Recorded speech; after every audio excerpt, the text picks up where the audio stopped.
What's up? This is Nick, Commissioner of the Pokemon Battle League, and you are joining me for Pokemon Battle Network on this Sunday evening.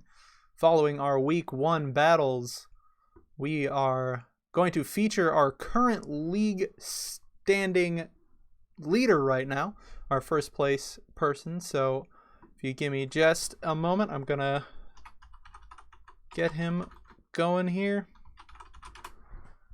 Let's give him a call. See if we can get Isaiah, our current league leader. Hi. Isaiah, is that you? Yeah. You're here? There we are. Mm-hmm. Welcome to the Pokemon Battle Network. You are our featured guest this evening. Dang. Yeah. I'm happy to. So you are currently our standing champion of the league in first place. How does it feel? Didn't expect it. Yeah. I'm actually very surprised. Assumed that the other the big players would have been on top, but I am more than happy to take it. Well, now that means you are the big player. So congratulations. Thank you. Yeah. No pictures, thank you. Yes. But just a quick glance at the week. So you beat Raul of the Ampharos, a 6-1 victory, so quite decisive. It was the battle went on for a while, but it was interesting. There were a lot of things that happened. It was a live battle, so we did kind of already watch it. But yeah, things definitely happened. I'm going to actually transition. Oh, stream has disconnected. Uh-oh.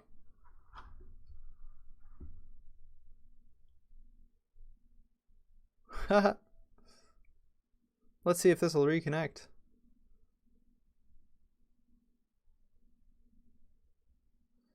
We may have lost it for a second. Let's see if it comes back.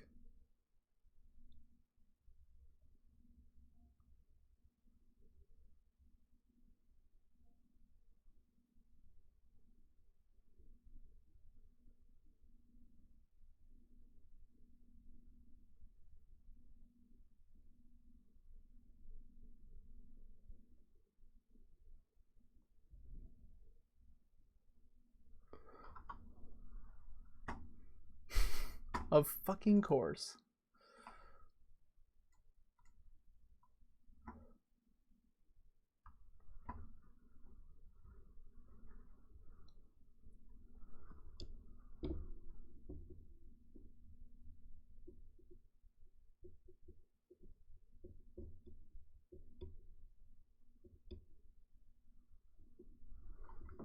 All right, let's try this again. Are you back? Okay, looks like we lost it for a minute there. It looks like we're back up and we're good. Sorry about that, everybody. But I was just about to transition into our showing our next battle. So hold on, let me get this up there. Let's get those week 1 results out of the way. Show this. So we're actually gonna play your battle in the background while we talk. Okay. So yeah, it was a long battle. There were some confusing things that did happen. There were a few times, especially towards the end, the commentators were saying not entirely sure what's going on here, but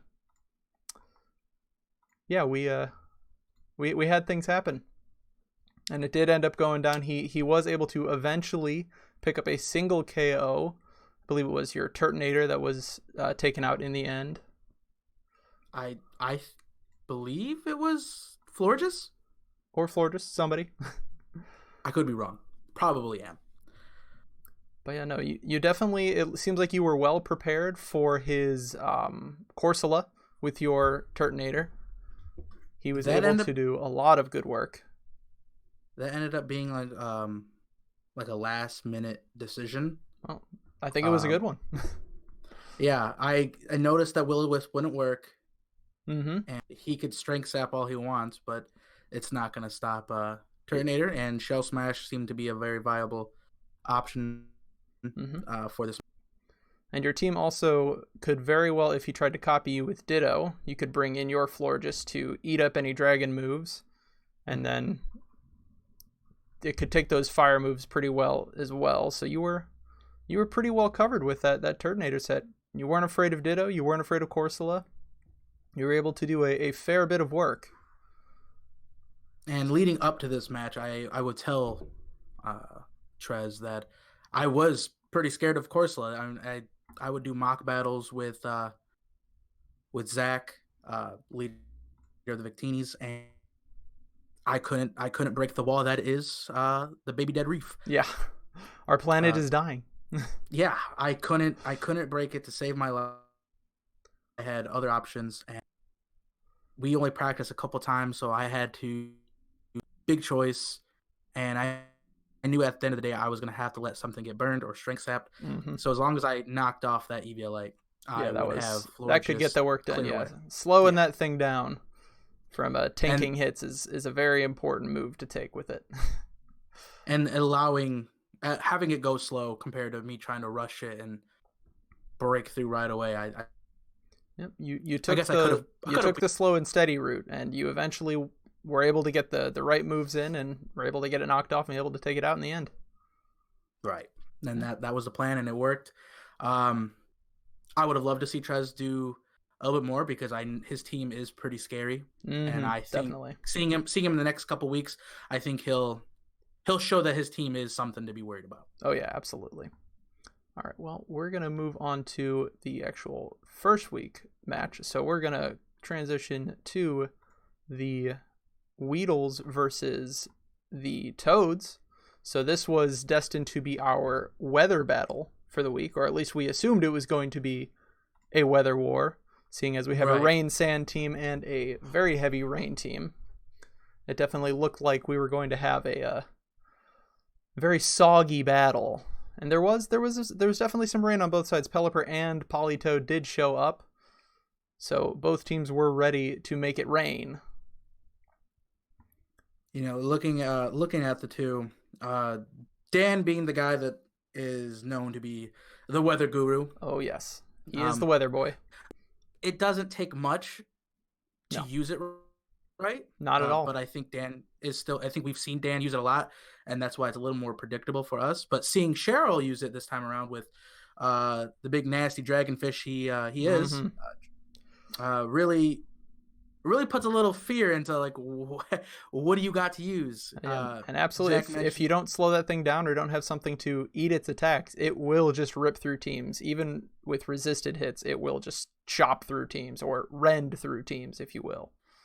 When we were drafting these Mons, Zach made it apparent that Dracovish just one shot without rain dance, and then when you slap on Drizzle or rain dance, that thing's you're hitting with what 170 base power stab move boosted by Strong Jaw with a rain boot. Yeah, you're looking at ridiculous base damage coming out of that Pokemon.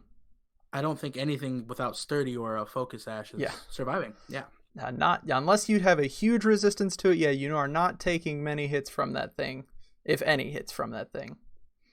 But as we see in the end, we did have Cheryl come out on top. So she was the dominant weather user.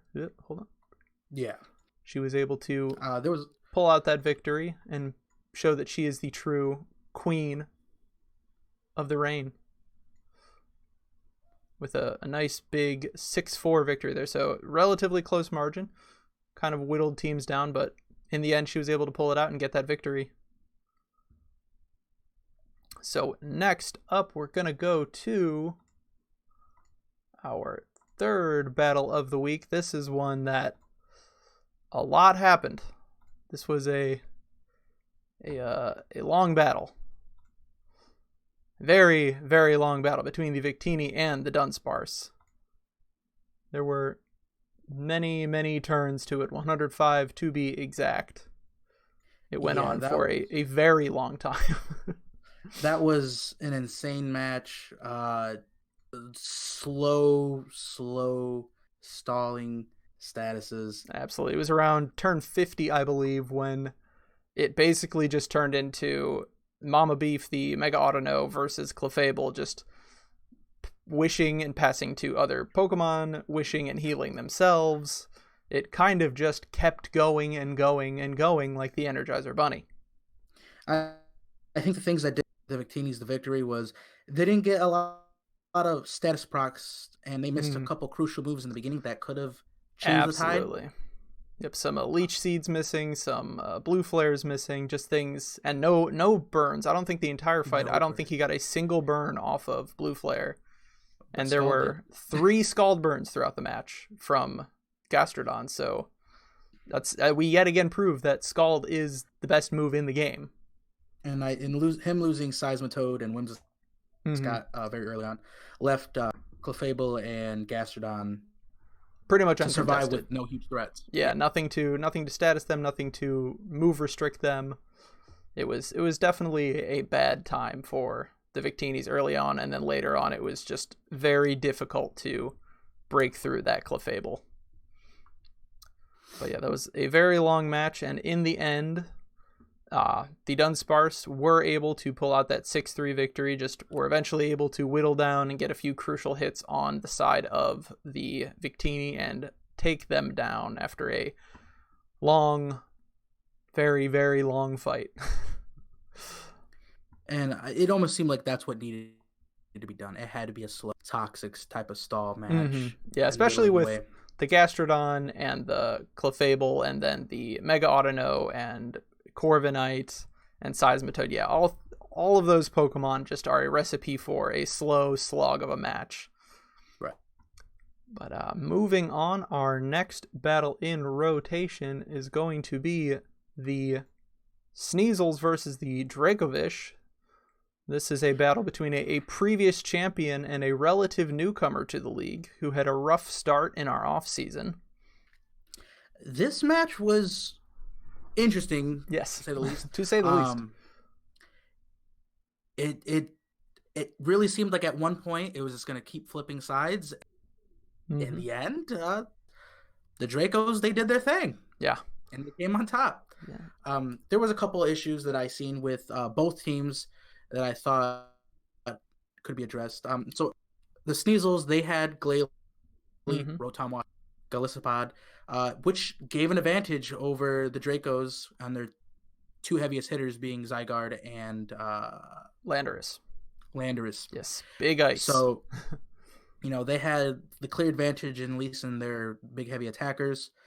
But the Sneasels had 4 Bulkymons and 2 attackers that were relatively frail. Yeah, so you're looking at Dugtrio to try and do some trapping and some killing, and also Glalie can hit pretty hard. But yeah, the rest of the team, Rotom, he can hit pretty hard, but he likes that to be able to set up now with Nasty Plot. You can hit pretty hard with Golisopod, but he's more there for that big defense and some priority moves to kind of clean up. But yeah, it was an interesting match. And with emergency exit, Golisopod, he becomes a hindrance at one point. Even with that he's just an entry revenge killer. Well, and then also, since he is a bug type with a weakness to Stealth Rocks, he can have a hard time with usability because of his ability. So it can definitely be somewhat problematic, but sometimes it's just what you got to work with and work around. You got to keep hazards off of your side, which it looks like the Sneasels mostly did for the match. It was more so they were setting up a lot of hazards. I think they got, in the end, I think it was 2 or 3 levels of spikes as well as Stealth Rocks. So a lot of chip, but there's a lot of resistance and immunity on that other team. So it didn't really pay off too much. I think if the Sneasels was just a little more aggressive on it, I think they would have came out on top. I think one of the big crucial moments, at least for the tide of the battle, the Dracos lost Drapion and then Vaporeon to the Drio at 1%. He sacked his Vaporeon, which I didn't believe would have been a necessary loss. He could have swapped straight into Lucario with extreme speed and got rid of the Dugtrio with losing his Vaporeon. I think he would have lost maybe 10% on Lucario, and that would have dropped him maybe down to 60, and that not a huge loss. Yeah, but that is not the way the cards fell for this battle. So it ended up being, in the end, a 5-6 victory for Mahogany Town Dracovish. So like I said, a relative newcomer who had a rough offseason was able to come out and beat a previous champion. So he definitely did a pretty good job there. Way to go, Dracos. I am proud. Yeah. All right, and now going into our last match we're going to cover, looking back at last week, this is the romantic battle between the Togepi's of the Daycare Center and the Azalea Town Zed. This was another battle that is, we have the Togepi's, who are a brand new team to the league, not even a relative newcomer, a brand new team. This is their first season in a competitive league as well as their first season in our league, and they're going up against a reigning champion. Our Season 3 champion, Zache, was taken down in a first week match. Given what the season has already offered, I'm not surprised. Yeah. Zache created a monster that he couldn't contain. Yeah. Well, I think the way he put it was pretty apt. She has an offensive team, Lauren, that she played offensively, and Zache has a defensive team that he played offensively. So in the end, her team did what it was supposed to do, and his was not quite able to cut it as a offensive force that it could be. Instead, it kind of just ended up floundering a bit and not being able to secure enough KOs to get that coveted victory. Especially against the big threat that is Manaphy. That is always something that is terrifying to fight. Because once it gets a tail glow off, you're in very much danger unless you heavily resist it. And then also Mega Alakazam, very fast, hits very hard. It's a big danger to come up against. But in the end, he was not able to come up against them, or the team as a whole, and did end up taking that 6-4 loss to the Togepi's. So any last words on our week 1 matches? I think you all did very well, and I just can't wait to see what you guys do next. I'm worried for my next match. Well, speaking of your next match, how about we transition into looking to next week? First, we're going to start with looking at the current standings. You up top, the Mount Silver Larvitar, 1 win, 6 KOs, only 1 fate, so you have that +5 differential. So you're taking an early jump ahead of the rest of the league. How you feeling about it? I'm excited. I would like to make it as far as I possibly can, and maybe take home that belt. Ooh, yes, show my presence. There will hopefully be a belt this season. I know there's been talk about it. People really want a belt, and this commissioner is going to try his damnedest to bring us a belt. I'll make one out of boxes of cereal. Yeah. If I have to. We'll figure something out. We'll make it happen. It'll be a thing. But yeah, we've got the Togepi's coming in third, so a brand new team in the league with that +2 differential, keeping towards that top half of the league. And then some surprises there. So we've got the Zeds and the Victini, previous champion and champion contenders, down in the bottom half of the league, as well as the Sneasels, who are 2-time champions. Seasons 1 and 2, they were the champions, and now sitting in that bottom half. Are we thinking it's just a slow start, or are we thinking they might have some rough seasons ahead of them? Is my question. Yeah, it was definitely an upset for some of these guys, and I think just the matchups of what the opponent had and what they had, it just didn't play out, and a lot of hacks. A lot of things just didn't proc when they maybe should have, and some things missed when they probably shouldn't have, but that's just the luck of the game. And this is Showdown. We usually play on console, so we were on DS, but we decided to go against Switch just because of the limited decks. And most people in our league have commented that Showdown does seem to have different hacks than the consoles. So it's definitely seeming like this season we're going to see that in full force, and we will have good records to kind of show how things can be slightly different, if not similar. So after that, we're going to go right into our first match of the next week, which is going to be the Safari Zone Weedles versus you, the Mount Silver Larvitar. So you are going up against a rain team. How does that make you feel? Or a rain sand team, not just rain, but rain sand possibility. Playing against Dan, I kind of got a feel for how they typically work and what are some crucial mons that you want to bring there. And with Cheryl now having Dracovish and on top of Orbeetle to make Dracovish just a shining star. Can set those screens for it, can set up a sticky web for it to help it get that first attack of the turn pretty much every time. Those things, they lead to just a mess for me. Yeah. But I've been testing some teams. I've been working my ways around, seeing what works. And so far, I think I have, if things go my way, then I have something. If not, then Cheryl just played the better game. Yeah. And I mean, you can absolutely play around in the weather too. You do have a Swift Swimmer in your Z Captain Quillfish, as well as you have things like Hippodon and Skarmory, who don't really care about sand. So you definitely can play around in the weather if you please. You're not too horribly worried about it, especially in the case of Quillfish. If you can outspeed it, you can hit some stab attacks onto Ludicolo with some Poison Jab.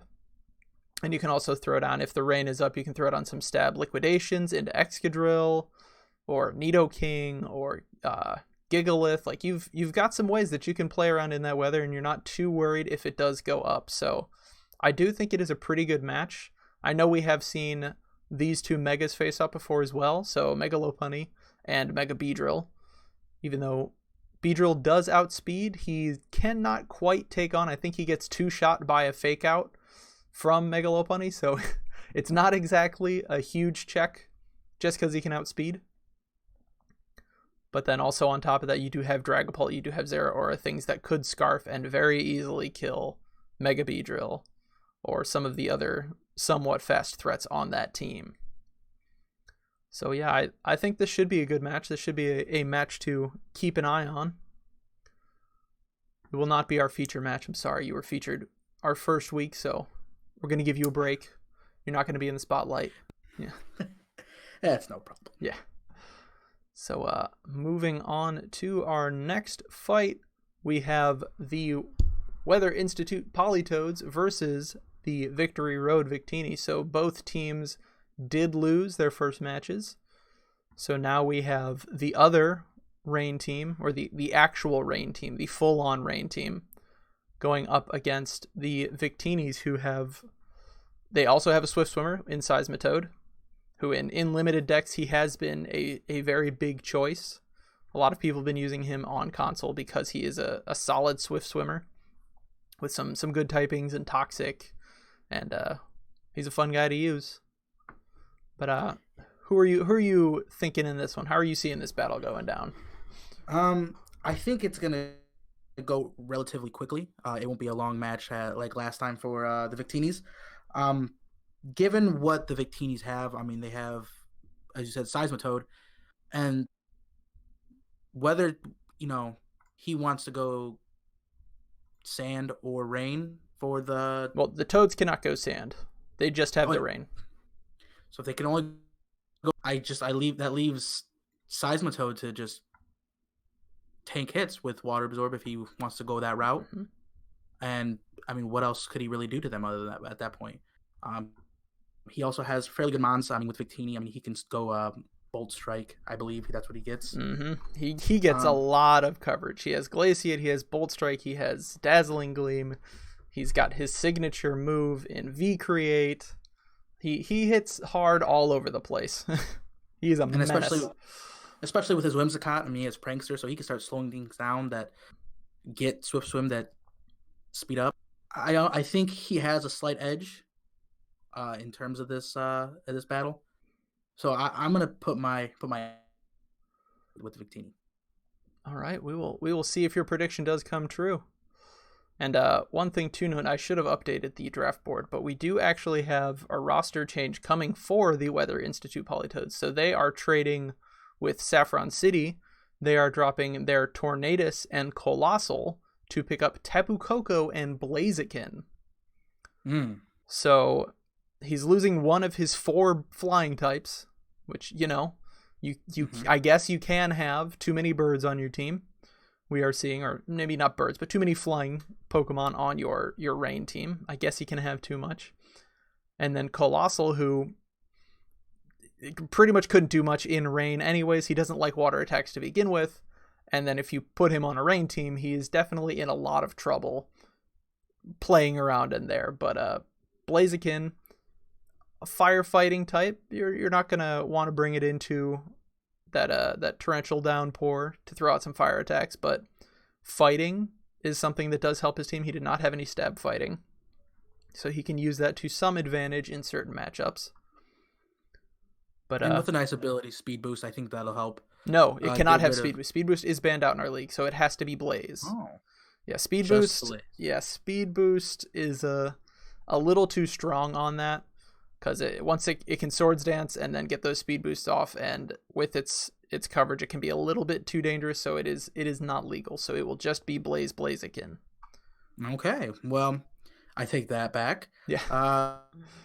I could see it being used, but if he's going to plan on using that Rain Dance, I don't know if it's just going to set itself back. Yeah, he might hold off for this week, but I can definitely see the electric terrain coming in handy for him this week, because we do have electric terrain does prevent Pokemon on the ground from being put to sleep, and he is going up against the Victini, who do have Breloom, who is the only Spore user currently drafted in the league. So that definitely, if he uses it smartly, that Tapu Koko could definitely help him get a bit of a competitive edge by stopping any sleep that may come his way. But not that will really matter. He may not opt to use it, or he may, because with that rain team, Tapu Koko could throw down some big thunders that will not miss. So I think it's an interesting pickup, and it should be good for his team in the end. And then I do want to take one step back really quick and talk about, for your match, you are dropping Tauros and picking up Lapras, which is going to be a boon for you going up against the Dracovish, since you will have a water absorber. Is that the reason you took that pick? Most definitely. Yeah. That was definitely the pick.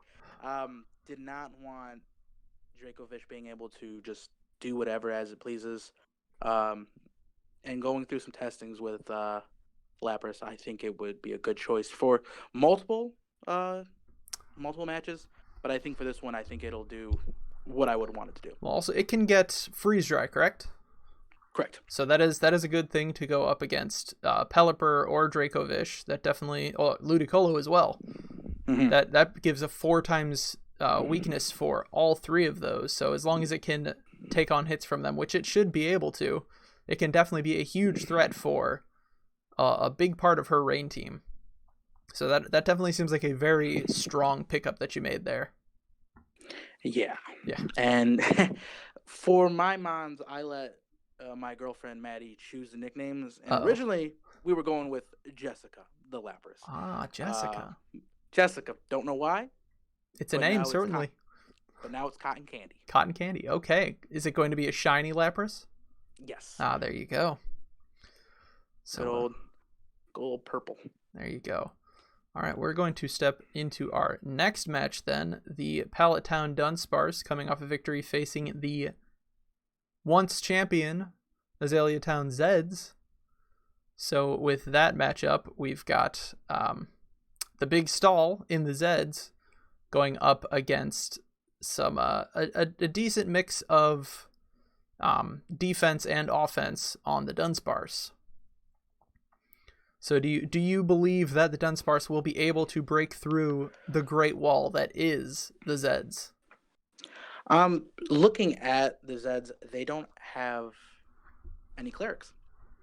Well, I don't funny you should mention that. They are dropping Piloswine this week to pick up Comfey in Tier 4. Okay. So another bulky pick, but cleric. But then you do also have its ability Triage, which gives it +3 priority on healing moves, which I do believe it gets Aromatherapy. So that is clerical duty. I don't think it really wish passes, but still it can cure status, which will definitely be helpful for his team if he so desires to use it for things like Mandibuzz and Milotic to help them stay alive, even though they have Roost and Recover, so they can kind of keep themselves alive anyway. Right. I think a smart move would be is to get rid of that Comfey if he brings it. Yeah, that will be... I mean, Comfey is one of those Pokemon that if you let it get set up, so if it does Calm Mind, it does have priority on Draining Kiss as well. Mm-hmm. So that is something that can be very deadly if you're not ready for it. And that's just going to keep healing itself, and it's going to deal damage and acquire more, and it's just going to run amok. Although there is the big Mega Scizor on the Dunsparce, so that is something where it also gets priority, resists the Fairy, and can kind of just come in and threaten it with bullet punches. And I think that will become the Dunsparce's key to getting rid of it, and being able to set it up, acquire those Swords Dances, and just take off against the Zeds. Yeah, especially like even though the team as a whole, you've only really got that are Fear Mega Scizor. You've got Bulu, you've got Ice Table, the Avalugg. Like they're the only ones really taking those stab bullet punches, and then Comfey. But a lot of the other team, I don't think really cares. Mandibuzz doesn't really care about Bug, doesn't really care about Steel. Porygon 2 doesn't really care about anything. It's just going to sit there and take attacks all day long. Venusaur is also just going to come in there and eat up a bunch of attacks. So it's definitely, I don't think it's going to be a match of too much overwhelming power unless one of them can kind of just take off and get going. I think it's going to be breaking down the important walls and finding your opportunity to kind of break out. So maybe Hawlucha or Heracross or Hydreigon, I think will have to be some of the keys to the victory for the Dunsparce. And then the Zeds, just looking at their team, they're either going to have to do something interesting with Como or kind of just beat down the Dunsparce over time with their overwhelming stall ability. So our next match for the week then is going to be the Ampharos, the guy you beat last week with Raul, against the Sneasels. So another two teams coming off of a loss week 1. How are we thinking about this matchup? How are you thinking about your boy Raul? Do you think he can snap back to it, get in shape for this match? I most definitely think he can. With Corsola being just defensive pressure on its own, it's just it being out in the field. Unless you have knockoff, it has self-sufficient. It's going to keep itself alive. It's going to slow you down a bit. And we will see that with the Sneasels trading with the Politoads, they are getting Tornadus and Colossal. So the Tornadus is usually known for running knockoff, as well as he did use knockoff on his Uxie this past week. So he's definitely got some knockoff ability there. I think Golisopod also gets it. So a decent set of Mons do have knockoff on his side. So he'll have to make sure that he uses them wisely to get that job done, to knock that thing off. Most definitely. And even without Eviolite on it, it's still pretty tanky. Oh, yeah.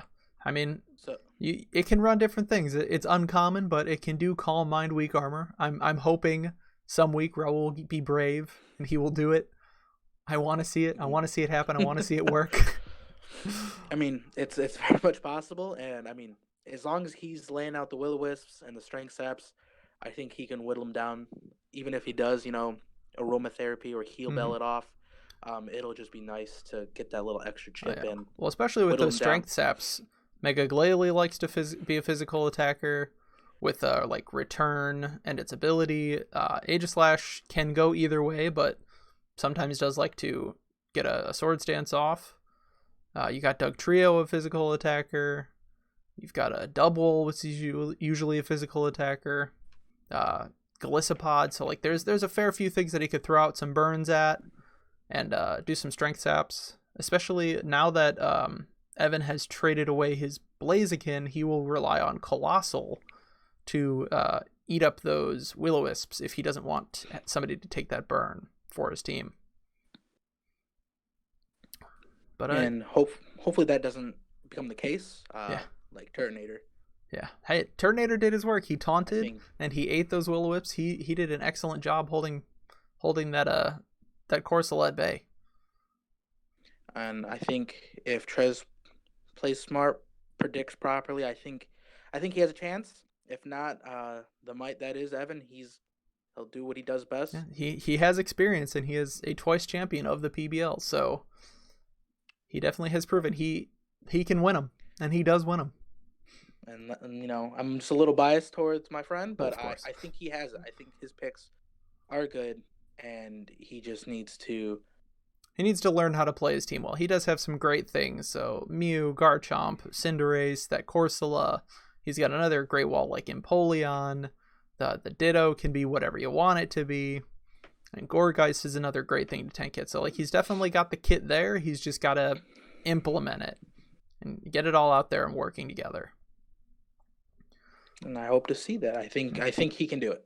All right. And then we're going to move on to our fifth and final match in what is going to be the feature match of the week. The Mahogany Town Dracovish versus the Daycare Center Togepi. So a new team and a relatively new team to the league. This is going to be our feature match for the week. And Mahogany Town and Togepis are both making some roster changes. So the Dracovish are going to be dropping Rotom Fan. So hashtag justice for Fan. Give him Hurricane Game Freak, you bastards. Why do you hate my boy so much? But in exchange, he will be picking up Hitmonchan. So the Iron Fist of the Hitmon evolution line. And the Togepis will be doing what has happened with this Pokemon in the past. At their first opportunity, they are getting rid of Mega Alakazam, just like was previously done to it when it was on Ian's team in the past. As soon as it was able to be dropped, it is being dropped. And in its place, she is picking up Mega Tyranitar. Okay. So a big beefy boy who likes to set up sand. She doesn't really have a sand team. She has some things that can take advantage of it. So Kartana and Nihilego, both of them. Aerodactyl, Magneton, Swampert, Carbink. Yeah, I guess looking at it, half of her team doesn't really care about that sand, but nobody really gets any strong boosts off of it. But I think it might serve better. It can take those special hits with that boosted special defense in the sand, and already is a very formidable defender on the special side as long as it's not a fighting move. And Carbink also gets that special defense buff. So I think. And Nihilego. And Nihilego. So, she's got something. Yeah, I think it may help her team out. It's not quite as fast as the Mega Alakazam, but she does already have things like Manaphy at 100, Kartana at, I believe, 109, Nihilego at like 111. Aerodactyl is, I don't even remember, 120, 130, something like that. So like she's definitely still got speed there. Mega Alakazam. And then even with Unburdened Slurpuff, like there's plenty of speed on that team. So the Mega Alakazam wasn't necessarily required for her to have speed. And then the Dracovish getting rid of my boy Rotom Fan for Hitmonchan gives him a lot of priority, gives him Rapid Spin instead of just Defog, because he does have a fair bit of Defog with things like Landorus and Togekiss and Articuno. There was a bit of overlap with everything just having Defog, so Hitmonchan having Rapid Spin will give him something a little bit different he can play with. But how are you seeing this match between these two relative newbies to the league going down? And I think that Hitmonchan swap for Fan, I think it's a great matchup for the Togepis, given what she has. Chan having the elemental punches, I think that's great for Kartana. Well, she is facing it. The Dracovish are picking up Hitmonchan. The Togepis are picking up. So with the Dracovish having that, I think that's a good. Because this is true. Counter to some of the mons. Because then it can hit things like Kartana with the Fire Punch. It can hit Manaphy with Thunder Punches. It can hit Ice, or does it? Yeah, it gets all three of them, right? Fire, Thunder, and Ice. Correct. So that does give it coverage on, and it can get Bullet Punch as well. So we all know Tyranitar is not going to like Dragon Punch. No, not at all. And he will definitely be outsped, especially after a Rapid Spin, if it can get that off. It does get Rapid Spin, correct? I'm not just talking out of my ass right here. Not too sure, but I do know that it gets Dragon Dance and... Wait, you're saying... Wait, hold on. What are you saying here? We're talking about... No, we're talking about Hitmonchan. Oh, Hitmonchan. I believe Hitmonchan gets Rapid Spin. Yes, it does. Okay. I am correct there. I'm not just making things up. I promise. But, both of them, they do have that speed boosting ability. So you do have... you also have Rock Polish on Tyranitar. Mm-hmm. So that is a possibility. Well, no, she has to hold... Since it is her Mega, it has to hold the Mega Stone. Okay. So she cannot run a Weakness Policy Rock Polish set, which is a very fun set to run as long as you can get it set up properly. It can become terrifying very quickly. Especially since it can run a very, very nice mix attacking sets because it has good coverage on both sides. And has good stats to work with on both sides as well. So those are our 5 matches for the week. Like I said, the Dracovish versus the Togepi, once they have that match scheduled, we'll have that streamed. It will be up. And those changes will be reflected soon. We will have the updated roster later this evening so everybody can have a look at that and appropriately plan for their upcoming matches. But let's take a moment now before we end this, just one more look at things. Let's look at our stats for the week. So at the bottom of the screen have been scrolling the KO leaders and the tanked hit leaders for the season so far after that week 1. KOs, our biggest leader right now, I believe, was Lucario with 4 KOs. Not bad, Dracovish. Yeah, definitely a Pokemon that in the past has been used before to pick up a decent amount of KOs, but it has been kind of quiet for a few seasons. So yeah, we do have Dennis the Lucario did pick up 4 KOs. And then in second place, KOs for the week is Clefable. So not usually a Pokemon known for its ability to pick up a lot of KOs. This week it was kind of just able to win that battle of attrition and pick up a good amount of KOs versus the Victinis, get 3 of them, as well as a whole lot of other things. It was able to get 21 tanked hits on the week. And it did some cleric work as well. It passed some wishing. So yeah, that Clefable was formidable both on the offensive and defensive side. And then in the Clefable. Oh, you were saying? Oh, I was just Clefable's doing what Clefable does best. Yeah. It can eat those attacks and then be very threatening on the other side as well. And then we had a whole bunch of Mons pulling up, tied in third place with 2 KOs. So Doug Trio, Mega Alakazam, Jigglypuff, Gastrodon, and one on your team, Randall, the Dragapult. He was able to get two KOs off with Shadow Ball before it got Curse Body disabled, and he had to switch out. Because I'm assuming, was that a Spec set on him? Yeah. Yep, Spec. So he was able to drop 2 huge Shadow Balls. One that was able to straight up OHKO Galarian Corsola. It did not have its Eviolite anymore, but still, you were able to just blast through its special defenses and take it out before getting disabled and having to switch out. Oh, boy, Randall. Great name. And then inspired by, yes? Randall from Monster. There you go. He definitely does resemble it. He's that kind of sneaky ghost dragon amphibian thing. He's got the look going on. And then our big tanked hits for the week, most of them came out of the match between the Victini and the Dunsparce. We had the top 3 came out of that match. So Mama Beef, the Mega Audino, with 25 tanked hits, as well as 5 wish passes and 3 status heals. So it definitely did huge clerical work. It was very beefy. The name is very apt. It took so many hits.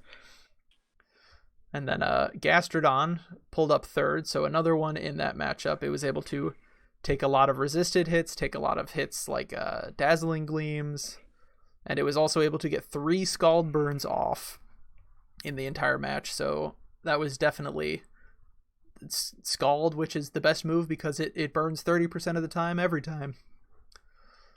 Just such an oppressively powerful move when it triggers that. And then the 4th and 5th place, or I guess a tie in 4th place, were both from your team. So you have Doja Cat, the Florges, and Buckaroo, the Skarmory, were both able to take 7 hits in their fight. As well as they did suffer status, but they were still able to take a decent amount of hits without going down. My boys. And then Florges, of course, getting those cleric heals, as it likes to do. It likes to pass healing. It likes to heal status. It takes hits with a very high special defense. It definitely does not shy away from taking attacks. And also that mono fairy typing, which I will always preach as being one of the best defensive typings, is mono fairy, which, as we see with Clefable, and almost with the same thing with Mama Beef, the Mega Autono, like that defensive fairy type is just so good that it can just take hits all day long. And then deal it right back. Oh, yeah, absolutely. Even as defensive. Absolutely. I mean, Moonblast is also a great attack, a very powerful with the chance to drop special attack. It's a very good move to have. So that is our look back at week 1 and our look forward to week 2. Our match to watch will be the Dracovish versus the Togepi, our new ones to the league. We will see how they are able to throw down, and both of them with a victory, hoping to make a name for themselves this season. Any last words from you before we end this stream? Togepis, Dracovishes, I hope to see you guys do well. You guys made some huge upsets this first week, and I hope you guys show us an entertaining battle. All right. And then good luck to you on your battle against the Weedles. They have shown to be a formidable opponent in the past. So thank you very much.